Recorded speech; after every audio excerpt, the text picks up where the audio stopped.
ஆண்டவராகிய இயேசு கிறிஸ்துவின் நாமத்திற்கு மகிமை உண்டாவதாக. இந்த நல்ல நாளிலே உங்கள் யாவரையும் நான் வாழ்த்துகிறேன். இந்த நாளின் தியானத்திற்கு என்று தெரிந்து கொள்ளப்பட்ட வேத பகுதி தானியேலின் தீர்க்க தரிசன புஸ்தகம் 4ஆம் அதிகாரம் 36ஆம் வசனம். Daniel chapter 4 verse 36. அவ்வேளையில் என் புத்தி எனக்கு திரும்பி வந்தது, என் ராஜ்யபாரத்தின் மேன்மைக்காக என் மகிமையும் என் முகக்களையும் எனக்கு திரும்பி வந்தது. என் மந்திரிமாரும் என் பிரபுக்களும் என்னை தேடி வந்தார்கள். என் ராஜ்யத்திலே நான் ஸ்திரப்படுத்தப்பட்டேன், அதிக மகத்துவமும் எனக்கு கிடைத்தது. ஆமென். பிரியமானவர்களே, நாம் வாசிக்க கேட்டதான இந்த வார்த்தைகள் யாருடைய வார்த்தைகள் என்று சொன்னால், நேபுகாத் நேச்சார் என்கிற பாபிலோனிய அரசனுடைய வார்த்தைகள் என்பதை அறிந்து கொள்ள வேண்டும். அவ்வேளையில் என் புத்தி எனக்கு திரும்பி வந்தது என்று சொல்லுகிறார். எவ்வேளையில் என்று நாம் பார்க்கும்போது, இங்கே இந்த நேபுகாத் நேச்சாருக்கு என்ன நடந்தது என்று நாம் பார்க்கும்போது, இதே 4ஆம் அதிகாரம் 29ஆம் வசனத்திலிருந்து நான் வாசிக்கிறேன். 12 மாதம் சென்ற பின்பு ராஜா பாபிலோன் ராஜ்யத்தின் அரண்மனை மேல் உலாவிக் கொண்டிருக்கும் போது, இது என் வல்லமையின் பராக்கிரமத்தினால் என் மகிமை பிரதாபத்துக்கென்று ராஜ்யத்துக்கு அரண்மனையாக நான் கட்டின மகா பாபிலோன் அல்லவா என்று சொன்னேன். இந்த வார்த்தை ராஜாவின் வாயில் இருக்கும்போதே வானத்திலிருந்து ஒரு சத்தம் உண்டாகி, ராஜாவாகிய நேபுகாத் நேச்சாரே, ராஜ்யபாரம் உன்னை விட்டு நீங்கிற்று, மனுஷரினின்று தள்ளப்படுவாய், வெளியின் மிருகங்களோடே சஞ்சரிப்பாய், மாடுகளைப் போல புல்லை மேய்வாய்.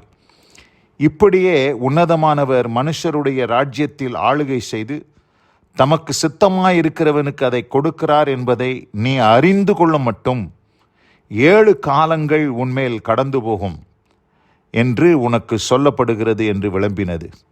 அந்நேரமே இந்த வார்த்தைகள் நேபுகாத் நேச்சாரிடத்தில் நிறைவேறிற்று.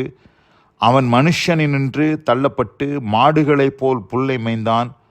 அவனுடைய தலைமயிர் கழுகுகளுடைய இறகுகளைப் போலவும் அவனுடைய நகங்கள் பட்சிகளுடைய நகங்களைப் போலவும் வளரும் மட்டும் அவன் சரீரம் ஆகாயத்து பனியிலே நனைந்தது என்று நாம் பார்க்கிறோம். இந்த இடத்துல இந்த நேபுகாத் நேச்சார் தன்னை உயர்த்தின பொழுது, தான் ஒரு பெரிய பொருட்டு என்பதை அவன் எண்ணின பொழுது, நான் கட்டின மகா பாபிலோன் என்று தன்னை குறித்து அவன் மேன்மை பாராட்டின பொழுது, அந்த இடத்திலிருந்து தேவனுடைய கோபாக்கினை அவன் மேல் வந்தது. இந்த உலகத்திலே பார்க்கும்போது முதல் பாவம் என்று நாம் பார்க்கும்போது, இந்த அண்ட சராசரத்தில் சாத்தான் செய்த முதல் பாவம் என்னன்னு கேட்டிங்கன்னா பெருமை தான். அந்த பெருமை யாருக்குமே இருக்கக்கூடாது. இந்த பாபிலோன் ராஜாவுக்கு பெருமை வந்துச்சு. நான் கட்டின மகா பாபிலோன் என்று சொன்னான். உடனடியாக தேவனுடைய வார்த்தை பரத்திலிருந்து உண்டாகி, அவன் மனுஷனினின்று தள்ளப்பட்டு மிருகங்களோட சஞ்சரித்து மாடுகளைப் போல புல்லை மேய்ந்து, அங்கே பட்சிகளுடைய சிறகுகளை கழுகுகளுடைய சிறகுகளைப் போல அவன் தலைமுடி மாறி, அவனுடைய நகங்கள் பட்சிகளுடைய நகங்களைப் போல மாறி, அவன் புல்லை மேய்கிறதாக அவன் மனுஷனினின்று தள்ளப்பட்டு 7 காலங்கள் அவன் அப்படிப்பட்ட ஒரு பயங்கரமான ஒரு சூழ்நிலைக்கு அவன் தள்ளப்படுகிறான். இதற்கு காரணம் என்ன? பெருமை. பிரியமானவர்களே, இந்த அருமையான இந்த நல்ல நாளிலே இப்படிப்பட்டதான ஒரு காரியம் ஒரு மனுஷனுக்கும் வரக்கூடாது. இன்றைக்கு அநேகர் தங்களை குறித்து பெருமை பாராட்டுகிறார்கள், தங்கள் பிள்ளைகளை குறித்து பெருமை பாராட்டுகிறார்கள், தாங்கள் கட்டின வீட்டை குறித்து பெருமை பாராட்டுகிறார்கள், தாங்கள் உண்டு பண்ணின ஊழியத்தை குறித்து பெருமை பாராட்டுகிறார்கள். எதை குறிச்சுமே பெருமை பாராட்டக்கூடாது. பெருமை பாராட்டினா தேவன் தள்ளி விடுவார். மனுஷனினின்று அவர் தள்ளப்பட்டார், மிருகங்களைப் போல மாறினார், மாட்டை போல புல்லை மேய்ந்தார். அவர் பயங்கரமான ஒரு சூழ்நிலை 7 காலங்கள் கடந்து போக மட்டும் அவர் அப்படி இருந்தார். அப்படி இருந்த பொழுது என்ன நடக்கிறது என்று சொல்லி 34ஆம் வசனத்தை நான் வாசிக்கிறேன். அந்த நாட்கள் சென்ற பின்பு நேபுகாத் நேச்சாராகிய நான் என் கண்களை வானத்துக்கு ஏறெடுத்தேன், என் புத்தி எனக்கு திரும்பி வந்தது. அப்பொழுது நான் உன்னதமானவரை ஸ்தோத்தரித்து என்றென்றைக்கும் ஜீவித்திருக்கிறவரை புகழ்ந்து மகிமைப்படுத்தினேன். அவருடைய கர்த்தத்துவமே நித்திய கர்த்தத்துவம், அவருடைய ராஜ்யமே தலைமுறை தலைமுறையாய் நிற்கும். 35 வசனம், பூமியின் குடிகள் எல்லாம் ஒன்றும் இல்லை எண்ணப்படுகிறார்கள். ஜீரோ. பூமியின் குடிகள்.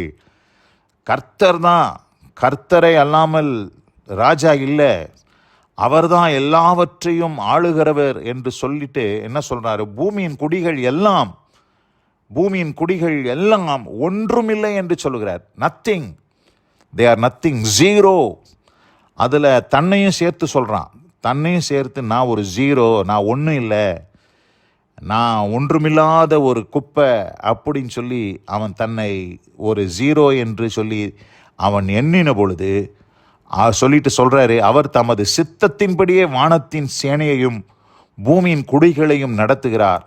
அவருடைய கையை தடுத்து அவரை நோக்கி என்ன செய்கிறீர் என்று சொல்லத்தக்கவன் ஒருவனும் இல்லை என்றேன். 36 வசனம், அவ்வேளையில் என் புத்தி எனக்கு திரும்பி வந்தது, என் ராஜ்யபாரத்தின் மேன்மைக்காக என் மகிமையும் என் முகக்களையும் எனக்கு திரும்பி வந்தது. என் மந்திரிமாரும் என் பிரபுக்களும் என்னை தேடி வந்தார்கள். என் ராஜ்யத்திலே நான் ஸ்திரப்படுத்தப்பட்டேன். அதிக மகத்துவம் எனக்கு கிடைத்தது. எப்போ? தன்னை ஒரு ஜீரோ அப்படின்னு சொல்லி அவர் தன்னை குறித்து அவர் கருதின பொழுது தான் அவருடைய புத்தி அவருக்குள்ள திரும்பிச்சு. மனுஷரை போல மாறினார். அந்த முகரூபெல்லாம் மாறி ஒரு சாதாரண மனுஷனாக அவர் மாறி அவருக்கு முகக்கலை உண்டாகி அவரை தேடி எல்லாரும் அவருடைய மந்திரிமாரெலாம் திரும்பி வந்து அவருடைய ராஜ்யத்தில் ஸ்திரப்படும்படி ஆண்டவர் இரக்கம் பாராட்டினார்.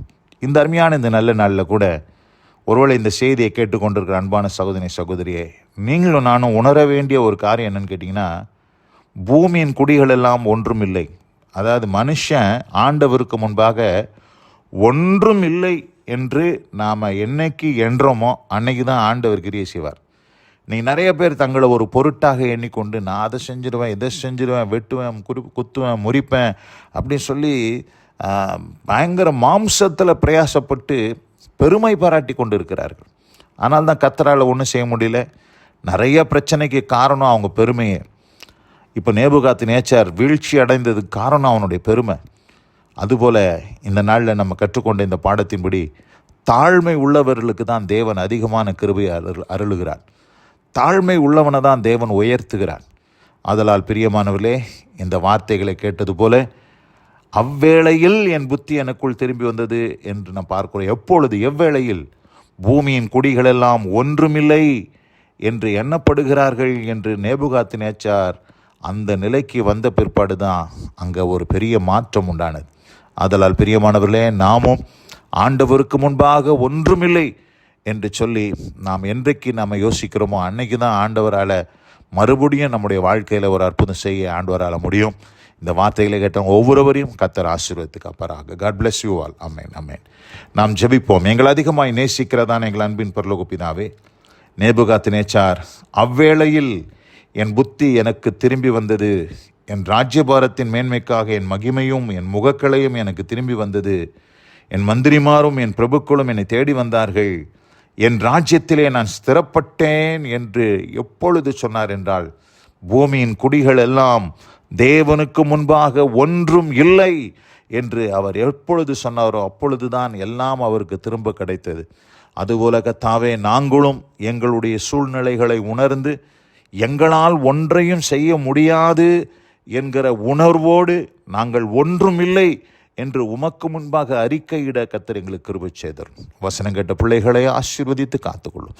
இயேசு கிறிஸ்துவின் வல்ல நாமத்தில் பிதாவே. ஆமென், ஆமென், ஆமென்.